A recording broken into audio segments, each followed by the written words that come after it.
Kung pinakamagandang camera po guys yung hanap nyo sa isang mid-range po na smartphone ngayon, isa lang po ang marirecommend ko sa inyo kung dito si Tecno Camon 50 Ultra. Tinalo po niya lahat guys. Literal na lahat po ng smartphone sa kulang 20k po na presyo.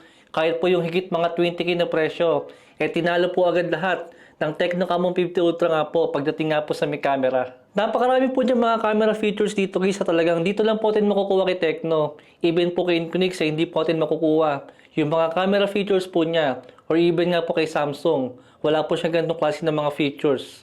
Especially pa guys, sa mga AI features niya. Dito pa lang po guys na may flash snap, sobrang ganda na po niyan. At yung 50 Ultra nyo lang po makukuha yan sa lahat ng smartphone nga po na lumabas ngayong taon. Isa pang matinding features nga po ng smartphone na to na madalas po sa mga flagship lang po rin nakukuha is yung kanyang IP ratings. Naka IP69 po siya. Ibig sabihin, kahit po sa ilalim ng tubig, pwede nyo pong gamitin to para kumuha po ng mga pictures. Even po dito guys, sa may display natin is meron po siyang 144Hz sa refresh rate.